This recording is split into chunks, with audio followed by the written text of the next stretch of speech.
I make decisions what I'm going to buy, and nothing influences me. So back off with your offers and your freebies.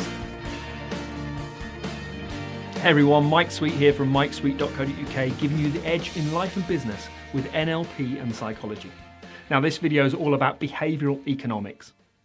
Actually, it's not all about behavioural economics. It's about behavioural economics and 3 certain principles that you absolutely have to know.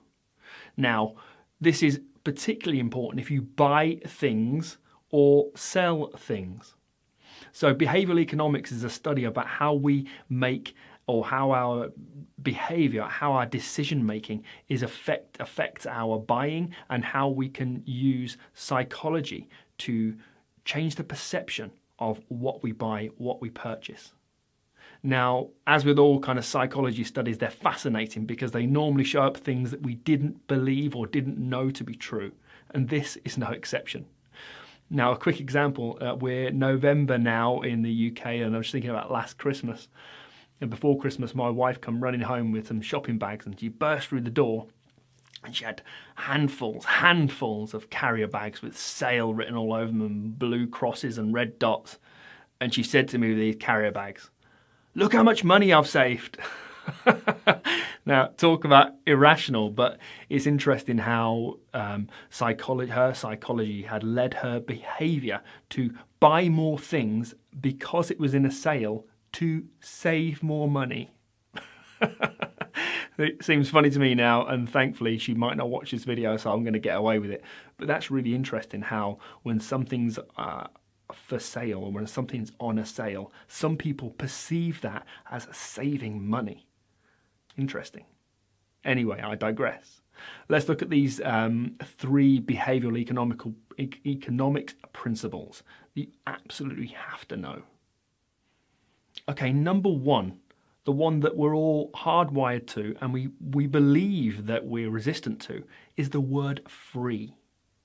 Now think about that for a moment. It's a very special word. When something's free, I get that.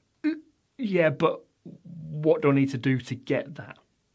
But here's the interesting part, because there's always a study that happens to show us how the power of free affects our decision making. So teams of researchers had some different chocolates. One was it was over in America. One was a Hershey's Kiss, which is a kind of cheap and cheerful type chocolate, and the other was a Lindor type truffle. And these chocolates were priced, the Hershey's Kisses were priced at a penny, and the Lindors were priced at 15 pennies, or cents, should I say. And when the researchers offered those chocolates out to people, then a large number of people were buying the 15-cent Lindor chocolate rather than the 1-cent Hershey's Kiss, because they could see that it was worth 15 cents. It was still a good deal. It was great value. And they had something to compare it to. 1 cent for a Hershey's Kiss, or 15 cents for a Lindor type truffle. So people were paying the 15 cent quite happily. And of course people were buying the Hershey's Kiss also. But what the interesting piece is, when the researchers lowered the price by a penny, taking the Lindor to 14 cents and the Hershey's Kiss to free, well, nearly everyone chose the free Hershey's Kiss. And all that's happened is it's dropped by a cent, just like the truffle. But we are drawn in to the power of free. So use it to your advantage, but also be careful about it too. Okay, this is looking at the other end of the spectrum, how we are persuaded, how we see more value by price. That's interesting. When things are, so the nutshell of this is, when things are priced more highly, we look for more value, we perceive more value. And there's no other way to put it. We believe and we imagine that it's more valuable. So researchers had 5 bottles of wine, but there are only 3 different wines. There was one of the wines was put in a bottle at one end, and the same wine put in a bottle at the other end of the 5 bottles. And they were priced incrementally from $5 to $45. Now, there were no other labels on the bottles, no other demarcation of any sort. They're just plain bottles with price tags on them. Now, the same wine was in the $5 bottle as was in the $45 bottle. the same wine. Now the middle three were different, and you can probably guess what happened. The $5 wine tasted the worst out of all of them, but the $45 wine tasted exquisite. These wine lovers and wine buffs really could get the notes and the flavors and tell where it was grown and how it was harvested and how it was bottled, just because it was in a $45 bottle. Exactly the same wine as the $5 bottle. But their taste buds changed based on how much they were going to pay. They were expecting more value. And as we've covered in another one of the videos, whatever you expect, you get. That's interesting. Whatever you expect, you get. And this shows that from a behavioural point of view, from an economics point of view, from a purchasing point of view. So remember, there's probably just as good quality in so many things around that are priced at a fraction of the cost. But we are swayed by that bias of price. High price means high quality. High price means it tastes different. That's a fact. Now, another similar study to this was one about Prozac, the antidepressant. This was really interesting.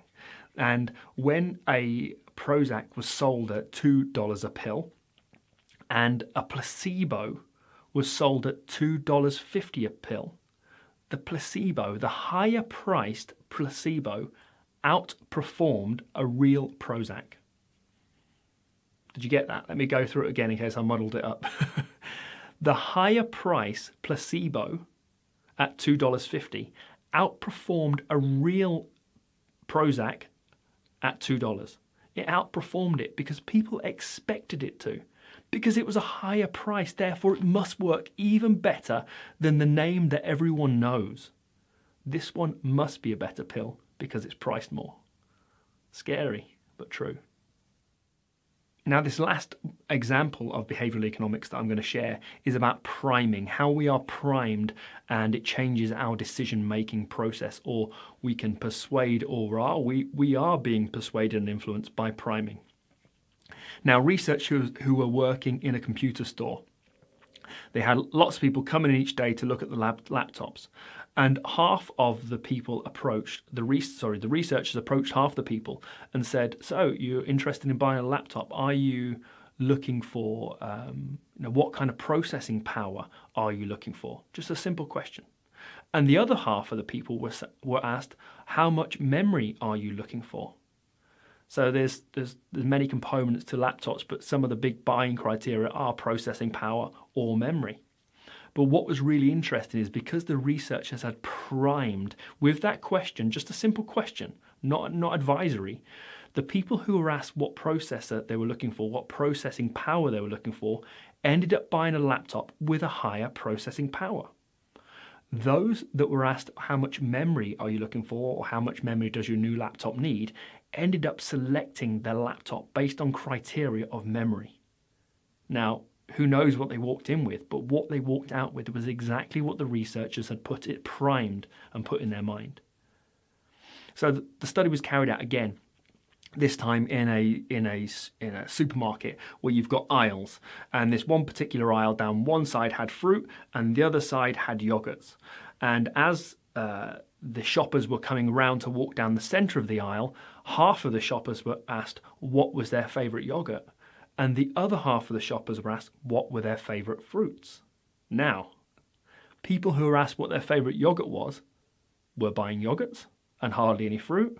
People who were asked what their favourite fruits were buying lots of fruit and hardly any yogurt.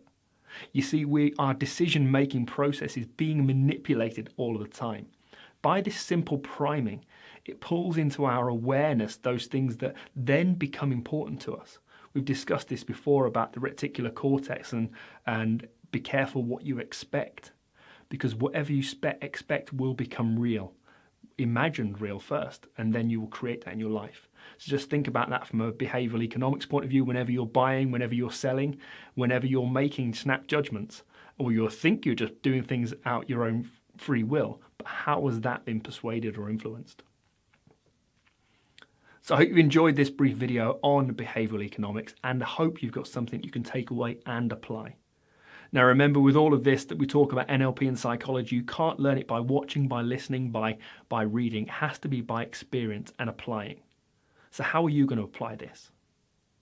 Now, if you're not ready to take on a formal training course just yet, head over to mikesweet.co.uk/sign up, put your email address in the email box, and every single week you'll be sent a small training example, something bite-sized that you can really begin to apply in your life and in your work to make a difference.